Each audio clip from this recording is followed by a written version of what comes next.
बांग्लादेश में हिंदुओं की स्थिति अत्यंत गंभीर है। 5 अगस्त 2024 के बाद वहां उभरे राजनीतिक संकट ने अराजकता की स्थिति पैदा कर दी है। अखबारों में प्रतिदिन यहां के भयावह हालात की खबरें आ रही हैं, जो किसी भी सभ्य समाज को झकझोरने के लिए पर्याप्त हैं। बांग्लादेश में हिंदुओं पर हो रहे अत्याचारों को लेकर केदारघाट स्थित श्री विद्या मठ में शंकराचार्य स्वामी अभिमुक्तेश्वरानंद ने गहरी चिंता व्यक्त की। शंकराचार्य ने इस बात पर भी दुख व्यक्त किया कि भारत के राजनीतिक दल और अंतर्राष्ट्रीय समुदाय बांग्लादेशी हिंदुओं की दुर्दशा पर मौन रहता है। उन्होंने कहा कि जिस प्रकार भारत में मुसलमानों के अधिकारों और मुद्दों को तवज्जो दिया जाता है, वैसा ही समर्थन बांग्लादेश के हिंदुओं को भी मिलना चाहिए।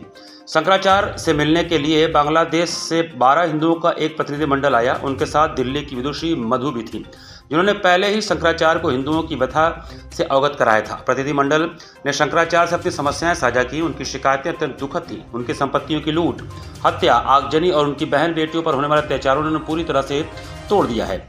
शंकराचार्य ने इन पीड़ित हिंदुओं से पूछा कि वे अपना धर्म क्यों नहीं बदल लेते। इस पर उन्होंने जवाब दिया कि वे मरते दम तक इस्लाम स्वीकार करने की सोच भी नहीं सकते।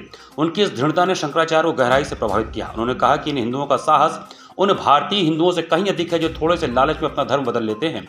बांग्लादेश से आए प्रतिनिधियों ने बताया कि यहाँ हिंदुओं को निशाना बनाने की घटनाएं दिन प्रतिदिन बढ़ती जा रही हैं। सरकारी नौकरियों में काम करने वाले हिंदुओं को जबरन इस्तीफा देने के लिए मजबूर किया जा रहा है। मंदिरों पर हमले, मूर्तियों का तोड़ा जाना, पुजारियों की हत्या और महिलाओं के साथ अमानवीय व्यवहार आम बात हो गई है। पीड़ितों ने शंकराचार्य से अपनी मांगें साझा की। उनकी प्रमुख मांगें थी कि हिंदुओं के लिए अलग राष्ट्र या स्वायत्त क्षेत्र, बांग्लादेश के हिंदुओं को सुरक्षित स्थान पर बसाने की व्यवस्था, आबादी की अदला बदली, बांग्लादेश के हिंदुओं को भारत में लाना और वहाँ के मुसलमानों को बांग्लादेश भेजना, हिंदुओं को भारत में स्थायी रूप से बसने का अधिकार देना, इजराइल की तर्ज पर दुनिया में जन्मे हर हिंदू को भारत का नागरिक मानना, जो हिंदू भारत में रह रहे हैं उनकी वीज़ा अवधि बढ़ाना, बांग्लादेश के हिंदुओं को सम्मानजनक रोजगार देने की व्यवस्था करना, हिंदुओं के मनोबल को बढ़ाने के लिए बांग्लादेश में प्रतिनिधिमंडल भेजा जाए। प्रतिनिधिमंडल ने स्पष्ट किया कि वे अपनी लड़ाई खुद लड़ेंगे। उन्होंने किसी प्रकार की आर्थिक सहायता की मांग नहीं की, बल्कि अपने सम्मान और अधिकारों के लिए संघर्ष करने का संकल्प लिया।